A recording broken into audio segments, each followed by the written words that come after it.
Baik, bismillahirrahmanirrahim. Assalamualaikum warahmatullahi wabarakatuh. Dan halo seluruh pemirsa setia Education Talk Puswa Education, kali ini edisi Sekolah Alam Puswa. Senang sekali rasanya saya Angga Zama dapat kembali hadir untuk memandu episode kali ini. Nah, kebetulan sekali kali ini kita syutingnya atau take-nya di studio bertepatan dengan bulan suci Ramadan atau bulan puasa. Jadi kami juga ingin mengucapkan selamat menunaikan ibadah puasa untuk seluruh pemirsa di luar sana. Semoga di bulan yang penuh keberkahan ini kita semua mendapatkan banyak kebaikan dan rahmat dari Allah Subhanahu wa taala. Nah, juga terkait dengan tema kita nih, pas sekali di bulan puasa kita akan membahas salah satu pembelajaran yang ada di Sekolah Alam Boswa, namanya Islamic Studies. Nah, bersama saya sudah ada Miss Fatima selaku guru dari Islamic Studies di Sekolah Alam Boswa yang akan langsung menjelaskan. Miss, permisi boleh mungkin disapa dan perkenalan diri dulu, Miss. Baik, terima kasih. Assalamualaikum warahmatullahi wabarakatuh. Perkenalkan, nama saya Siti Fatima. Di sekolah akrab disapa dengan Miss Fatimah. Miss Fatima. Alhamdulillah saya diamanahkan sebagai guru bidang di Pendidikan Agama Islam dan juga sebagai koordinator Islamic Studies. Islamic Studies ya, Miss, namanya. SD Sekolah Alam Boswa. Oh, ternyata kalau di Sekolah Alam Boswa namanya Islamic Studies ya, Miss, untuk SD-nya. Nah, apa bedanya, Miss? Boleh tolong dijelaskan, Miss, pembuka dulu untuk Islamic Studies di Sekolah Alam Boswa itu seperti apa? Baik. Jadi di Boswa School itu memiliki 4 pilar. Ada kurikulum nasional, kurikulum Cambridge, Islamic Studies, dan literasi. Nah, memang di Sekolah Alam Boswa ini kami bukan sekolah yang dalam status sekolah Islam terpadu atau bukan sekolah yang berbasis Islam. Namun karena salah satu pilar tadi adalah Islamic Studies, maka dibuatlah program-program yang Islami yang sesuai dengan kebutuhan anak-anak untuk menunjang perkembangan mereka dan pemahaman mereka terkait Islam. Oh iya, mungkin di luar sana orang tua nggak tahu ya, Miss, karena namanya Sekolah Alam Boswa, bukan sekolah Islam begitu ya, Miss. Betul. Tapi tidak tahu kalau ternyata di Sekolah Alam Boswa pilarnya itu salah satunya Islamic. Nah, jadi tentunya yang diajarkan tentunya pembelajaran terkait dengan agama Islam atau Islamic Studies. Miss mengajarkan dari kelas 1 sampai kelas 6 ya, Miss? Iya. Iya. Saya mengajar dari kelas 1 sampai kelas 6. Ya, dari kelas 1 sampai kelas 6 pasti berbeda-beda ya, Miss, tingkatannya untuk Islamic Studies. Nah, boleh Miss dijelaskan dalam tingkatan itu Miss sendiri mengajarkannya awalnya apa dulu yang diajarkan untuk siswa-siswi di sekolah alam? Baik, karena saya sendiri diamanahkan untuk mengajar di bidang pendidikan agama Islam. Jadi tentu saja mengenai agama ya, terutama di bidang karakter atau akhlak. Jadi ada salah satu program kami yang disebut program pembiasaan. Nah, di sini kami membiasakan anak-anak untuk berperilaku positif. Kemudian kami juga ajarkan untuk mereka bisa menerapkan nilai-nilai Islam atau praktik-praktik Islam. Misalnya seperti sebelum makan cuci tangan dulu, baca bismillah, makan dengan tangan kanan, makan dalam keadaan duduk. Nah, ya, di mana semua itu kan masuk ke dalam adab-adab makan. Itu.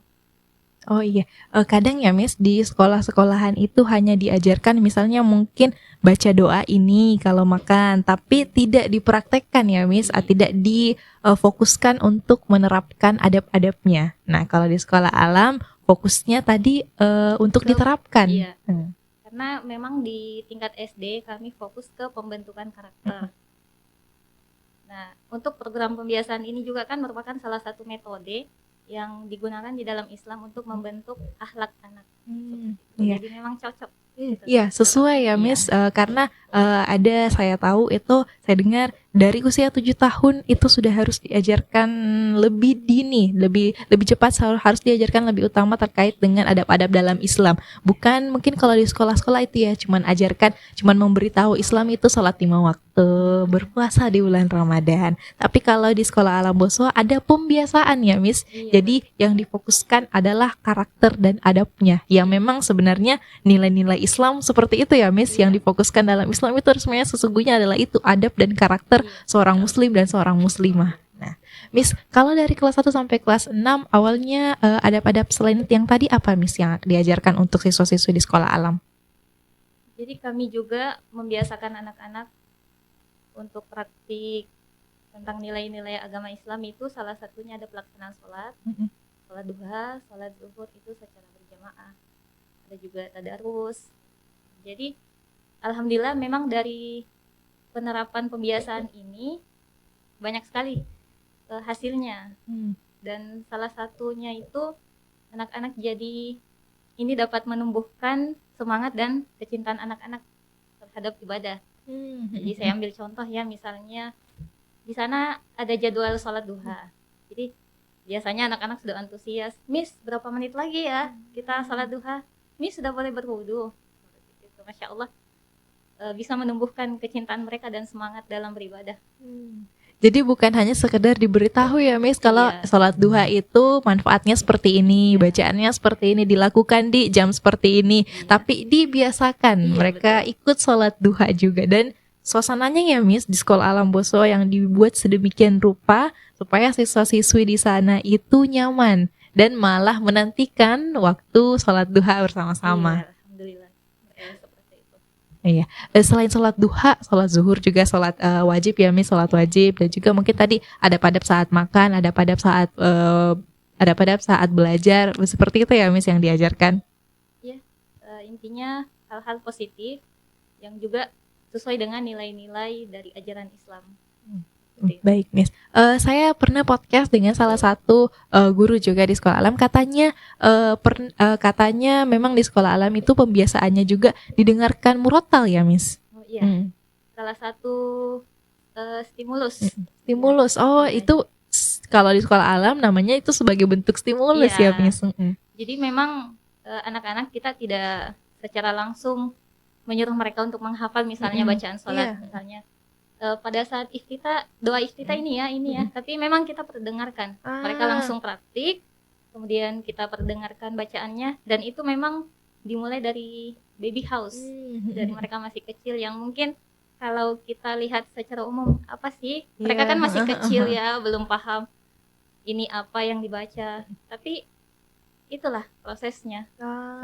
Berarti walau Miss fokusnya di SD, tapi dari baby house di sekolah alam itu sudah ada pembiasaan seperti itu ya Miss, melalui didengarkan murotal-murotal Al-Quran dan bacaan-bacaan sholat. Nah setelah itu di SD baru sambil dipraktekkan ya Miss. Iya betul. Jadi secara tidak langsung itu mereka hafal. Apalagi yang mungkin sudah di sekolah alam, sudah dari playgroup ya Miss, sudah sering dengar, terus pada akhirnya praktek, malah akhirnya menunggu-nunggu kapan saya bisa mempraktekkan semua yang saya dengarkan kemarin itu, yang saya hafalkan dalam benak saya kemarin itu, kapan saya bisa praktekkan, seperti itu ya Miss. Iya, betul.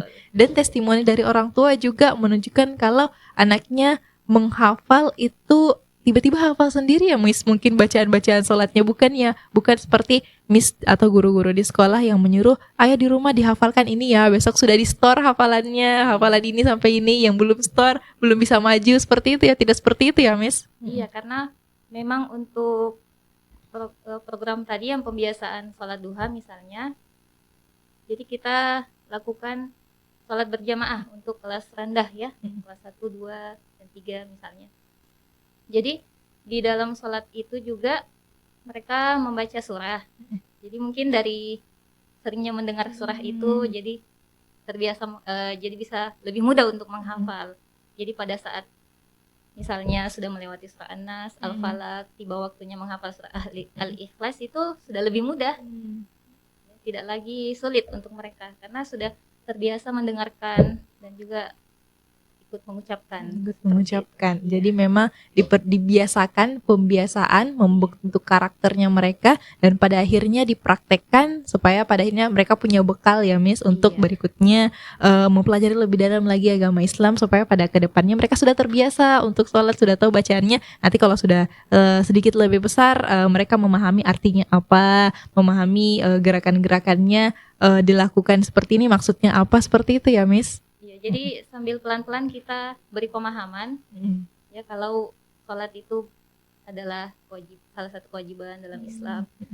Begitu juga yang lainnya seperti ini dan yang lainnya. Jadi hampir di semua pembelajaran yang ada di sekolah alam memfokuskan untuk membiasakan anak-anak yang ada, dibuat suasananya menyenangkan agar mereka senang untuk belajar dan malah menantikan waktu belajar, dan pada akhirnya mereka seiring berjalannya waktu prakteknya itu baru dikoreksi oleh guru-gurunya ya, Miss, Iya. oleh Miss-Missnya yang ada di sana, ditambahkan yang kurang diperbaiki, kalau yang belum tahu mereka diberitahu, seperti itu ya, Miss? Iya, betul. Karena pada saat mereka berwudu pun saya ada standby di sana untuk mengawasi dan melihat. Jadi kalau misalnya ada anak yang masih belum sempurna wudunya, ya, saya bantu untuk koreksi. Oh, seperti ini ya. Gerakannya seperti ini ya. Karena memang kan di situ juga diberi pemahaman sedikit demi sedikit kalau kita berwudunya itu harus sempurna ya, teman, karena berwudu itu salah satu syarat sahnya salat kita diterima. Seperti itu.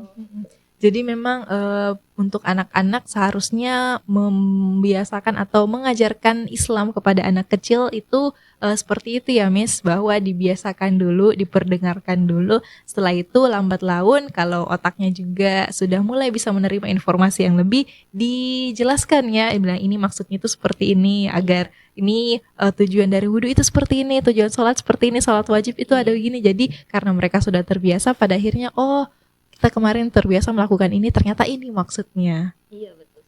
Iya, Miss, kalau dalam bulan puasa seperti ini, Miss, apakah di siswa-siswi sekolah alam juga ikut berpuasa atau diperkenalkan tentang puasa? Alhamdulillah untuk tahun ini di tingkat SD sendiri dari kelas 1 sampai kelas 6 mereka berpuasa. Dan Masya Allah sekali ya, di kelas 1 dan kelas 2 itu mereka berusaha untuk berpuasa penuh. Berpuasa penuh ya, Miss, sampai dalam maghrib. kelas 1, kelas 2 mungkin masih usia 6-7 tahun ya, betul. tapi sudah karena dibiasakan, jadi pada akhirnya mereka juga yang dari dalam dirinya ingin mencoba untuk berpuasa full ya, Miss. Iya. Mereka seperti berlomba-lomba, oh saya juga bisa berpuasa full, bisa berpuasa penuh. Jadi mungkin bicara sama temannya ya, kamu tadi sahur tidak? Hari ini puasa tidak? Saya kemarin puasanya full loh, seperti itu ya, karena diciptakan lingkungan di mana mereka mau belajar Islamnya itu karena pembiasaan. Iya.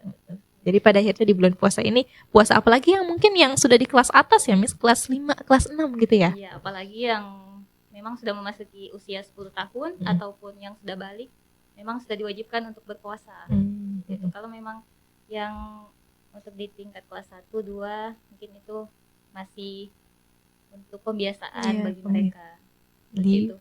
Dan memang khusus untuk bulan puasa ini kami juga ada program khusus. Apa itu, Miss? Jadi ada yang namanya intensif Ramadan, ada pintar Ramadan dan juga itu minanar. Nah, kalau untuk intensif Ramadan ini, jadi di bulan puasa kita tetap belajar normal seperti biasa. Hanya saja materi untuk pembelajaran di bulan puasa itu kami ganti ke agama. Ya, jadi lebih banyak membahas mengenai agama. Misalnya apa itu puasa, manfaatnya. Mungkin juga belajar dari karena momentumnya ya, Miss, membiasakan bahwa di bulan puasa ini kita kembali ke fitrahnya, kita tempat bulan yang paling bagus nih untuk kita belajar kembali, untuk mempersiapkan diri bertemu dengan bulan-bulan berikutnya dan bertemu bulan puasa berikutnya, begitu ya, Miss. Jadi karena pembiasaan dan suasana yang dibuat di sekolah alam ini dengan pilar Islamic Studies-nya tadi, Islamicnya, jadi siswa-siswi di sana betul-betul bisa memegang ajaran Islam sedari awal ya, Miss. Sudah terbiasa sedari awal. Jadi insya Allah kalau sudah lulus dari sekolah alam, mereka sudah bisa tahu, oh dasar-dasarnya kemarin saya melakukan ini, mereka bisa belajar yang lebih ya, Miss, dan memahami artinya lebih dalam. Dan kalau tidak salah memang untuk mengajar ajaran dari Nabi juga ya, Miss, dari Nabi itu mengajarkan kalau untuk mengajarkan anak kecil memang seperti ini ya, mungkin dibiasakan ikut ke masjid. Kalau dalam ini di sekolahnya dibiasakan suasananya semuanya mendukung untuk pembelajaran Islam, sehingga pada akhirnya kalau mereka memang sudah dewasa itu baru mereka mendalami artinya ya, Miss, mendalami maknanya. Ya, itulah kenapa salah satu metode yang digunakan adalah pembiasaan. Iya, karena memang untuk anak-anak di tingkat misalnya di tingkat kelas rendah, kelas 1 2 itu kan mereka masih belum memahami ini saya lakukan untuk apa. Nah. Mungkin mereka hanya sekedar tahu, oh kita sebagai umat muslim wajib sholat. Gitu.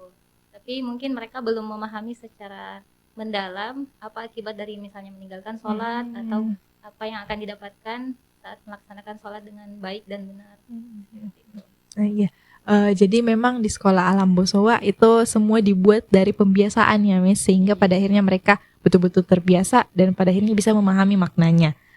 Oh ya Miss, saya juga lihat kalau di sekolah Alam Bosowa kalau misalnya mereka sudah terbiasa seperti ini, dari sekolahnya ya, sudah terbiasa dari sekolah, orang tua di rumah sudah tidak khawatir ya Miss, karena saya yakin di sini orang tua milenial pasti ingin mengajarkan anaknya sedari dini juga tentang dasar-dasar Islam, supaya kalau dasarnya sudah oke, sudah bagus, insya Allah kedepannya anaknya sudah lebih mudah untuk dituntun ya Miss. Jadi saya yakin orang tua di luar sana sekarang lebih banyak melihat atau melirik terkait sekolah-sekolah ya, utamanya orang tua yang beragama Muslim ya, beragama Islam, melirik sekolah-sekolah yang mengajarkan tentang Islam, mengajarkan dasar-dasar Islam yang kuat. Jadi sekolah alam adalah salah satu pilihan yang tepat. Orang tua tidak perlu lagi pusing ya Miss, atau misalnya khawatir apakah anaknya di sekolah belajar dasar-dasar Islam dengan baik, apakah di rumah harus diajarkan kembali, apakah di sekolah mungkin cuma tahu atau disuruh menghafal saja. Ternyata di sekolah alam tidak ya Miss. Iya betul sekali.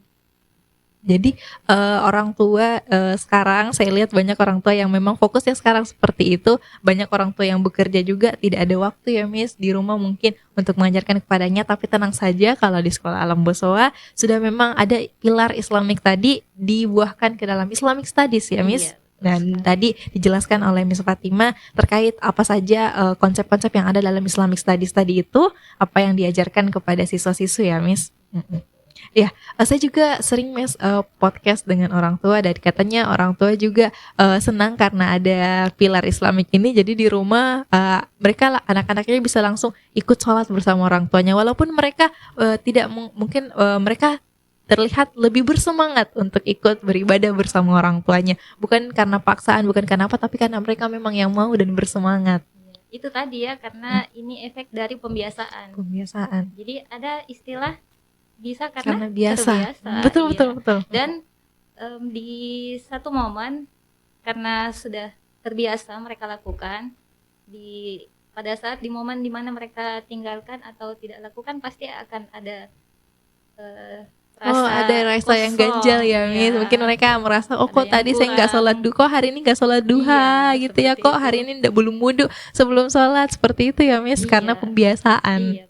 Jadi memang sekolah-sekolah yang lain mungkin kadang mau mengajarkan pelajaran agama Islam atau mengajarkan Islamic Studies-nya itu dengan hafalan, dengan didiktekan, tapi kalau di sekolah Alam Bosowa dibiasakan. Kuncinya adalah dibiasakan. Jadi orang tua di rumah tidak perlu khawatir lagi karena dari sekolah siswa-siswi atau anak-anaknya sudah dibiasakan. Apalagi ini Islamic Studies ya Miss, yang beragama Muslim pasti wajib mempelajari ini, bekal untuk dunia akhirat ya Miss. Iya betul sekali. Dan memang kita di SD Sekolah Alam Bosowa juga berusaha bagaimana, walaupun agama itu lebih sering ke kayak hal yang serius ya, karena memang pembahasan di dalamnya itu hal-hal yang serius.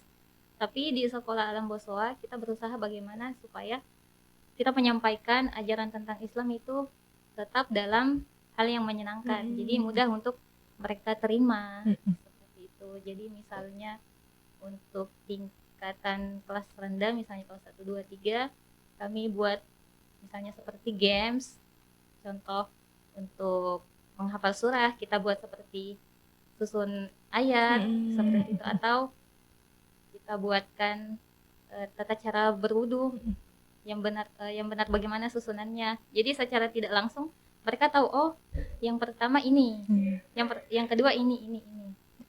Itu. Jadi bukan hanya menghafal ya Miss, ruh pelajaran agama Islam, pelajaran Islamic Studies ini hidup dalam mereka melalui pembiasaan dan adab serta karakter mereka ya Miss.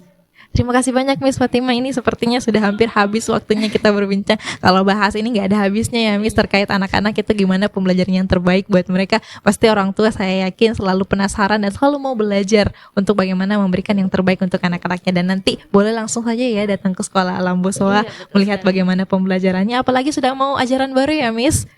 Sudah mau ajaran baru, siswa-siswi yang mungkin baru mau masuk SD lagi ini, murid-murid baru ya istilahnya, murid-murid baru itu bisa datang datang ke sekolah Alam Boswa, melihat di sana bagaimana sebenarnya pembelajaran di sekolah Alam Boswa dan meyakinkan diri untuk pada akhirnya menyekolahkan putra-putrinya di sekolah Alam Boswa. Terima kasih banyak Miss Fatima sudah berbagi bersama. Terima kasih banyak teman-teman sudah menonton episode kali ini. Mungkin kalau ada saran terkait dengan apa sih yang bagus dibahas lagi berikutnya dari sekolah Alam Boswa, mungkin mau tahu pembelajaran apa lagi terkait sekolah Alam Boswa, masih ada yang kurang dari podcast-podcast sebelumnya, boleh berikan saran terkait dengan apa yang boleh kita bahas. Terima kasih sudah menonton. Sekali lagi kami mengucapkan selamat menjalankan ibadah puasa ya. Semoga puasanya lancar sampai selesai, bertemu dengan hari kemenangan. Terima kasih teman-teman sudah menonton. Billahi taufiq wal hidayah. Assalamualaikum warahmatullahi wabarakatuh.